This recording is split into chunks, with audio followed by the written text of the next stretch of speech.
जैसे आपने कहा कि टाइम फ्रेम हम कम से कम 5 साल ले, ज्यादा ले तो हमारे लिए बेहतर है। जितना बढ़ेंगे क्योंकि इसके अंदर कंपाउंडिंग भी होगी आपकी। तो ये एसआईपी के लिए भी सच है, म्यूचुअल के लिए भी सच है, और ओपन मार्केट में अगर कोई इन्वेस्ट कर रहा है तो उसके लिए भी सच है। उसके लिए भी सच है।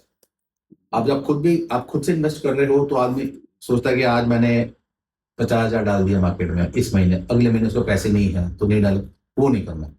आपने डालना है, खुद भी इन्वेस्ट कर रहे हो तब भी ट्राई करो कि हर महीने कुछ ना कुछ इन्वेस्ट जरूर करते रहो मार्केट के अंदर। बिकॉज आप जब एवरेजिंग होती है, मैं स्टॉक में एवरेजिंग की बात नहीं कर रहा, मार्केट की बात कर रहा हूँ इन जनरल। आपने कोई स्टॉक्स ऊपर रेट पे लिए, कोई नए नीचे के रेट पे लिया, you have been invested at every level of the market. अब कोई इस वक्त इंडेक्स कर रहा है, इंडेक्स में पैसा लगा रहा है मार्केट में, तो अभी इंडेक्स 26 जगह चल रहा है, ऑल टाइम हाई के अराउंड। ऑल टाइम हाई पे आप लगा रहे हो पैसा, स्टार्ट कर रहे हो पैसा लगाना, तो you cannot have an exponential growth. हाँ, आप अगर अपनी लिमिटेड ग्रोथ आप सोच के बैठे हो कि मैं इसमें से 25-30% निकाल लूं, वो निकल जाएगा मार्केट में से, इतनी रिटर्न मार्केट दे देगी। आप सोचो कि 100% रिटर्न निकल जाए, वो पॉसिबल नहीं।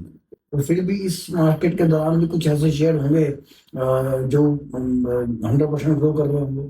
हाँ जरूर है ऐसे, ये तो हमेशा हर मार्केट में अवेलेबल रहते हैं। ऐसी मार्केट जैसे हमारी चल रही है मार्केट, इंडियन मार्केट्स के अंदर, जिसके अंदर डिस्पाइट एफआईज की इतनी सेलिंग के बावजूद, इंडियन मार्केट्स में 1.5 साल से लगातार एफआईज की सेलिंग चल रही है, लेकिन उसके बावजूद इंडियन में जो डोमेस्टिक इंस्टीट्यूशंस हैं और रिटेल में उन सारी सेलिंग को एब्जॉर्ब कर लिया है। तो उसमें अच्छे शेयर भी चल रहे हैं, और जो बहुत घटिया कंपनी थी, घटिया नहीं कहना चाहिए, बट जिनकी वैल्यूएशंस जो है मतलब जस्टिफाई नहीं करती रेट्स को, वो भी चले हैं। आपकी स्टॉक पिकिंग अच्छी होनी चाहिए।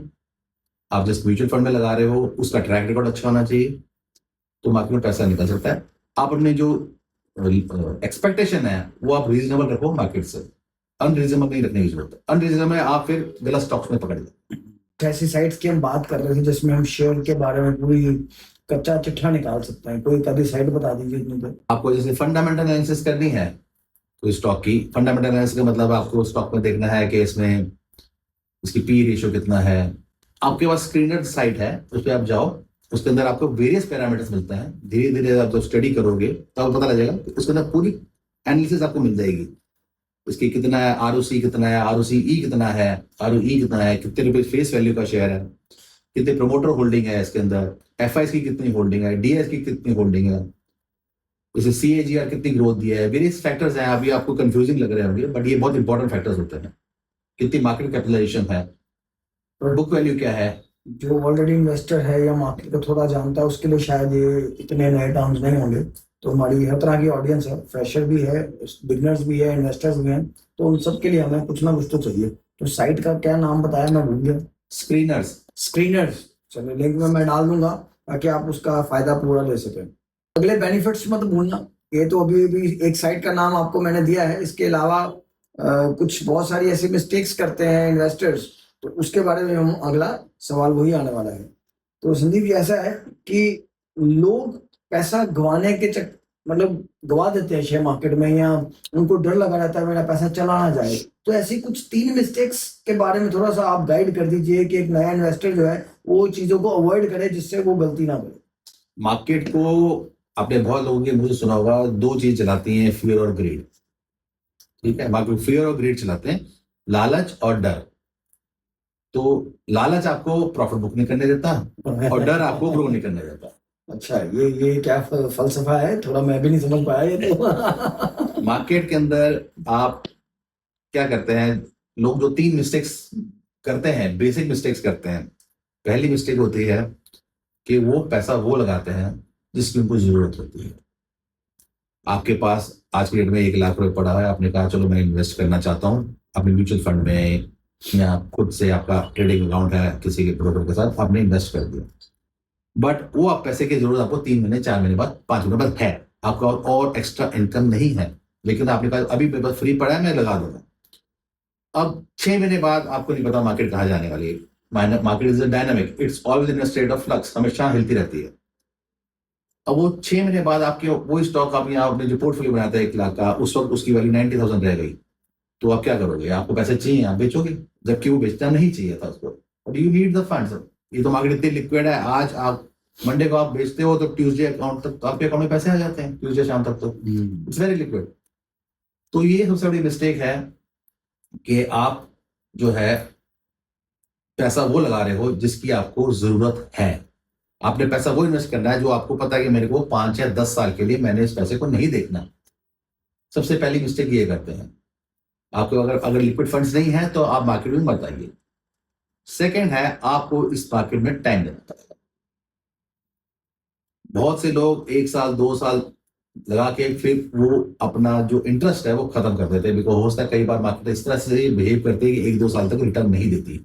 उन्होंने वहां पर अपना पैसा निकाल लिया, चाहे घाटे में निकाल लिया, उसके बाद 3rd ईयर में मार्केट ने इतनी जबरदस्त रिटर्न दी कि पिछले 2 साल की रिटर्न भी 1 साल में उसको मिल गई। तो बने रहना पड़ेगा, बने रहना। और थर्ड है आपका, you have to have be, जो पैसा जब लगा रहे हो आप सोच समझ के लगाना। आपने कोई टिप्स पे नहीं लगाना।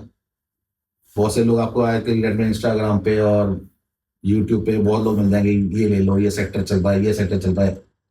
आपकी सेक्टर चलते हैं, उसके अंदर बथेरे क्या होते हैं, बहुत सारी रिपोर्ट्स आती रहती है मार्केट के अंदर। बहुत सारे बड़े बड़े जो फंड्स हैं वो रिपोर्ट निकालते रहते हैं। आप उनको पढ़ो, खुद एनालिसिस करो उसके बैठ में। कोई आपको स्पून फीड नहीं करेगा, मेहनत आपको खुद करनी पड़ेगी उसके लिए। तो आपके पूरी पढ़ाई करके, पूरे उसको स्टडी करके, चाहे म्यूचुअल फंड में भी पैसा लगा रहे हो, SIP लगा रहे हो, तो स्टडी करो उसको, तब पैसा लगाइए। किसी की टिप के ऊपर मत पैसा लगाइए। चलिए, बहुत बहुत शुक्रिया इन 3 मिस्टेक्स जो एक नए इन्वेस्टर के लिए है।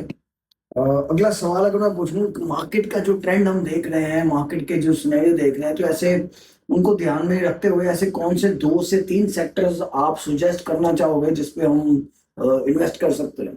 इंडिया जो है अभी 4th नंबर है इकोनॉमी में, वर्ल्ड इकोनॉमी में। पहले नंबर पे अमेरिका, सेकंड पे अभी चाइना, थर्ड पे जापान और हम 4थे नंबर पे। मोदी जी का विजन है कि इंडिया को थर्ड नंबर पे इकोनॉमी पे लेके आना है। मैं नहीं बात कर रहा, हम चाइना के पास जा रहे हैं, लेकिन एटलीस्ट थर्ड आने की बात कर रहे हैं।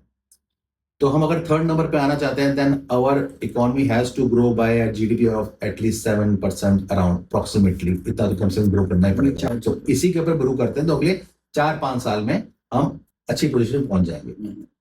तो अगर आपने हिंदुस्तान की इकोनॉमी को अपने 3rd नंबर पे लेके आना है, तो उसके लिए आपको सारे सेक्टर जो हैं, जो आपके ब्लू चिप सेक्टर हैं, सारे परफॉर्म करेंगे। हर एक सेक्टर के अंदर आपको वो स्टॉक्स ढूंढने हैं जिनके अंदर ग्रोथ ज्यादा है। सभी सेक्टर में आप इन्वेस्टेड आप रहना है, तो किसी एक सेक्टर में आप पैसा सारा नहीं डाल सकते। अभी आपको जैसे आजकल AI का बहुत चल रहा है, जोर चल रहा है, तो AI स्टॉक्स जो हैं इंडिया में बहुत कम है, लेकिन कंपनी जो है भी वो उनका बहुत छोटा सा हिस्सा जो AI में लग रहा है। मेनली अमेरिका के अंदर जैसे NVIDIA वगैरह है कंपनीज हैं, वो मेन पैसा उनका मोटा AI ड्रिवन है, लेकिन वो ऑलरेडी बहुत महंगे हो चुके हैं। एक सेक्टर में सारा पैसा नहीं डालना चाहिए। वो कहते हैं don't put all your eggs in the same basket. आप हेल्थ केयर में जाइए, हेल्थ केयर के अंदर बहुत स्कोप है, बैंकिंग में अच्छा स्कोप है, पावर सेक्टर में बहुत अच्छा स्कोप है, जो पावर सेक्टर में बहुत फॉर्म्स आ रहे हैं उसमें बहुत अच्छा स्कोप है। माइन और मेटल्स के स्टॉक्स आज की डेट में एज ऑफ नाउ बहुत ऊपर हो चुके हैं, उनमें करेक्शन आए तब इन्वेस्ट किया जा सकता है, अभी बहुत महंगे हैं। तो इन सेक्टर्स में कुछ ऐसी चंद कंपनियां भी हैं जो आपकी बाज की या चील की नजर वाली कुछ कंपनीज होंगी जो आने वाले टाइम पे ग्रो करने वाली हैं, बट आज थोड़ा सा अपने स्लो मोडम पे हैं, तो 6 महीने या साल के अंदर, तो ऐसी कुछ कंपनियों के नाम भी चाहे आप हमें बता सकते हैं जो हमारे ऑडियंस के लिए कुछ फायदेमंद रहे। तो आप भी बने रहिएगा, वीडियो आगे एंड तक देखिएगा, जिसमें आपको कुछ ऐसे सेक्टर्स के अंदर कुछ कंपनीज के नाम भी मिलने वाले हैं जिससे आपको इन्वेस्ट करना आसान होगा, और ग्रोथ अगर जल्दी भी चाहते हो तो कुछ हद तक मिलने के आसान भी है। शायद एक्सपर्ट का यही काम होता है।